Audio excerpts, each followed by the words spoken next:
ในค่ำคืนที่หลวงปู่มันโพธิทัตโตบรรลุธรรมหลังจากที่เหตุการณ์เทพทั้งหลายแวะเวียนกันมาเป่งสาธุการและขอฟังธรรมจากหลวงปู่มันแล้วหลวงตามหาบัว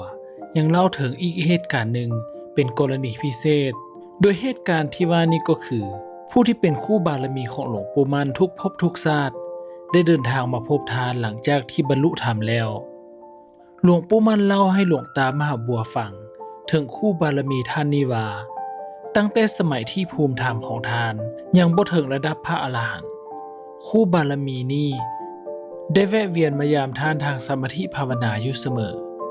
แต่ก็มาในรูปแบบของดวงวิญญาณบ่ปรากฏร่างกายให้เห็นเหมือนกับภพภูมิอื่นๆที่เขาเป็นกันเมื่อหลวงปู่มั่นถามดวงวิญญาณนั่นก็ตอบว่าที่ยังบ่ได้ไปเกิดในภพภูมิที่เป็นหลักเป็นแหล่งเส้นโลกมนุษย์หรือแดนสวรรค์นั้นแต่ยังคงวนเวียนอยู่ในภพย่อยที่ละเอียดภพหนึ่งในระหว่างภพทั้งหลาย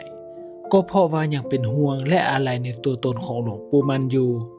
อีกทั้งยังยานว่าท่านจะหลงลืมความสัมพันธ์แต่หนหลังและความปรารถนาพุทธภูมิที่เคยตั้งไว้ร่วมกันดังหนึ่งเป็นคำสัญญาที่เคยมีต่อกันมานานแสนนานในสังสารวัฏอันแสนไกลนี้หลวงปู่มั่นก็บอกว่าบัดนี้ท่านได้งดความปรารถนาในพุทธภูมิแล้วและขอมุ่งมั่นปฏิบัติตนเพื่อให้พ้นทุกข์ให้ได้ในชาตินี้หลวงปู่มั่นเล่าว่ายามใดที่ดวงวิญญาณนี้มาพบท่านก็จะแสดงธรรมให้พอสมควรแล้วก็สั่งให้กลับไปและยังบอกอีกว่าอย่ามาดุหลายถึงแม้ว่าบ่ได้อยู่ในวิสัยที่จะสร้างความเสียหายต่อกันได้แล้วแต่ก็อาจจะเป็นเหตุให้การปฏิบัติล่าช้าได้ซึ่งในครั้งสุดท้ายที่ดวงวิญญาณนั้นมาพบทานเกิดขึ้นหลังจากที่หลวงปู่มั่นบรรลุธรรมเป็นพระอรหันต์แล้วนั่นเองดวงวิญญาณกล่าวกับหลวงปู่มั่นในค่ำคืนนั้นว่าในคืนที่ท่านตัดขาดภพชาติและทุกข์ทั้งปวงจนฮู้กันไปทั่วทุกแห่งหนในโลกธาตุแต่แทนที่จะชื่นชมยินดีและอนุโมทนาสาธุการตนกับรู้สึกน้อยเนื้อต่ำใจว่าท่านได้ปะทิ่มตนโดยบ่ได้เหลียวแล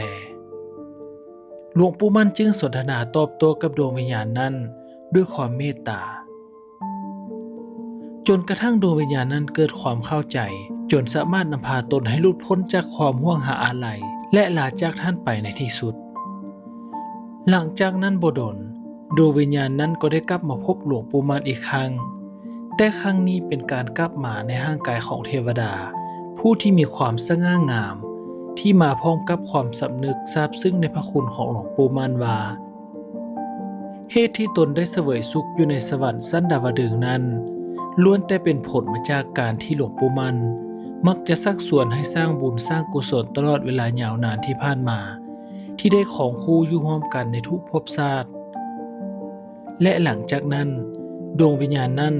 ก็บ่มาปรากฏให้หลวงปู่มั่นได้เห็นอีกเลยถ้าท่านผู้ชมมักคลิปของเราก็อย่าลืมกดปุ่มติดตามและกดกระดิ่งด้านข้างเพื่อเป็นกำลังใจให้กับช่องของเราและเพื่อจะบ่ได้พลาดเรื่องราวดีๆแบบนี้ในคลิปต่อไปสำหรับมื้อนี้สบายดี